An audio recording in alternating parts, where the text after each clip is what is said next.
Assalamualaikum warahmatullahi wabarakatuh. Saya Azaina Husnomi Ode dari tim pemerintah menyatakan bahwa sangat menyetujui mosi debat kali ini, yakni penerimaan mahasiswa baru hanya didasar pada tes talenta bawaan. Dewan juri yang terhormat, ada calon seniman yang tak perlu matematika, pengusaha yang tak perlu pelajaran sastra atau bahasa, calon musisi yang nilai biologinya tidak berarti. Situasi di status quo saat ini adalah banyaknya mahasiswa yang masuk ke dalam universitas dengan jurusan yang salah, sehingga membuat mahasiswa tersebut sulit untuk berprestasi karena tidak menekuni dan menikmati aktivitasnya dengan senang hati, sehingga menjadikan mereka cepat jenuh, berdampak pada kurangnya produktivitas dari mahasiswa itu sendiri. Sedangkan di status quo sekarang adalah cara untuk memasuki universitas yang didasarkan pada tes talenta bawaan atau bakat, bukan hanya tes akademik. Sehingga saya yakin dengan diberlakukannya tes talenta bawaan ini, negara kita pasti akan mampu memaksimalkan potensi sumber daya manusia yang dimiliki. Maksud dari saya di sini adalah saya ingin mahasiswa masuk ke dalam jurusan yang mereka tuju sesuai dengan bakat yang dimiliki, agar mereka selain berprestasi tapi juga dapat menyelesaikan studi dengan baik dan dapat menghadapi realita kehidupan di mana pintar saja tidak cukup. Tujuan saya di sini adalah menghilangkan standarisasi bahwa siswa yang pintar hanya akan dilihat dari seberapa tinggi nilai akademiknya dan mengabaikan bahwa setiap manusia pasti memiliki bakat alami, dan itu justru akan menghambat perkembangan pada dirinya dan malah akan berakibat fatal. Untuk membatasi agar pembahasan tidak rancu, saya melimitasi mosi ini adalah khususnya yang bertalenta seni. Masuk ke bangunan argumen yang pertama, mengapa hal ini dibenarkan? Menurut saya, kita hidup di mana menjadi juara kelas, mendapatkan nilai rapot yang tinggi, sudah pasti akan menjadi bahagia dan sukses ke depannya. Itulah pola pikir yang ada dalam masyarakat. Misalnya nih, siswa tersebut tidak pandai dalam nilai matematika sehingga membuat ia dipandang sebelah mata. Dengan diberlakukannya tes talenta ini, saya yakin bahwa penerimaan akan meminimalisir terjadinya kesalahan pilihan jurusan.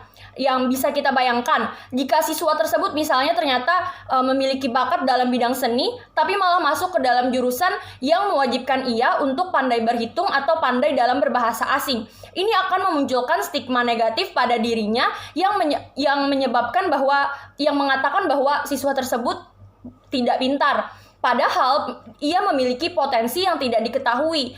Bahkan dirinya sendiri saja tidak tahu bahwa dia memiliki potensi tersebut, di mana itu akan menyebabkan ia tidak dapat beradaptasi misalnya, tidak dapat berteman dengan baik, bersosialisasi dengan baik, menyebabkan stres dan lain-lain.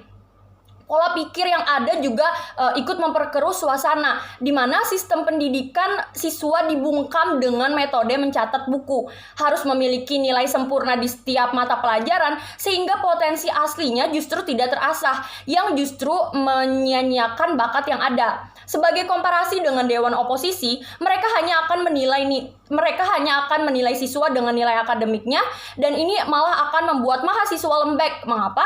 Karena pada realitanya mahasiswa pasti akan menghadapi masalah baik akademis maupun kehidupan pribadinya, sehingga dewan oposisi akan mengulang kesalahan yang sama. Yang kedua adalah apa dampak dari diberlakukannya sistem ini? Dampak diberlakukannya sistem ini adalah mahasiswa yang masuk dengan sesuai dengan bakat dan minatnya, mereka nyatanya akan lebih mandiri. Mereka akan menghadapi realita yang ada dengan senang hati karena mereka masuk ke dalam jurusan yang mereka inginkan sesuai dengan bakat dan minat yang mereka miliki. Karena pada fakta yang saya temukan bahwa 89% pengangguran disebabkan karena mereka telah lulus studi, namun mereka bingung kemana mereka akan bekerja atau kemana mereka akan pergi. Sebenarnya ini adalah dampak buruknya dari saat siswa tersebut masuk ke dalam jurusan, tapi mereka tidak tahu apa yang harus mereka tuju dan apa yang harus mereka lakukan. Karena potensi dan bakat yang mereka miliki awalnya malah tidak terasah dan tertutupi dengan stigma yang ada bahwa kita harus pintar untuk sukses dan kita harus pintar agar bahagia. Lalu mengapa sistem ini dapat berhasil?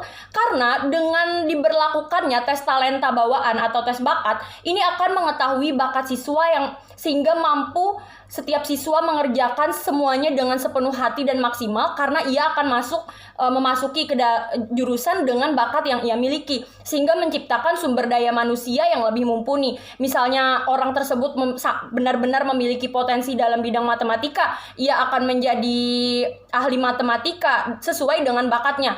Ia pintar dalam bidang seni, ia akan menjadi pekerja seni yang benar-benar bekerja dengan hatinya. Ini akan membuat Indonesia menjadi lebih berkembang dengan potensi-potensi sumber daya manusia yang ada saat ini. Apa yang akan saya lakukan untuk merealisasikan ini adalah yang pertama, kita harus memberikan ruang pada siswa agar dapat mengeksplorasi kemampuannya dan jangan menekan apalagi membatasinya. Misalnya, kamu harus pintar matematika atau kamu harus pintar biologi. Bagaimana kalau misalnya dia ternyata pintar dalam bidang seni? Tentu kita tidak bisa membatasi siswa tersebut. Yang kedua adalah siswa harus melakukan konsultasi kepada guru-guru yang ada di sekolah agar dapat mengasah bakatnya. Dan guru pun tidak harus menuntut untuk pintar dalam segala bidang, karena manusia sendiri memiliki potensi yang unik dan potensi yang berbeda-beda. Sehingga jadi konklusinya adalah dengan diadakannya tes talenta bawaan ini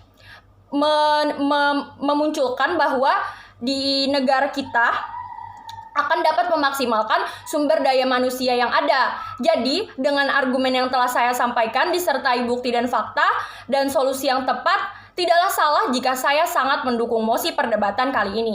Demikian pemaparan saya, sekian dan terima kasih.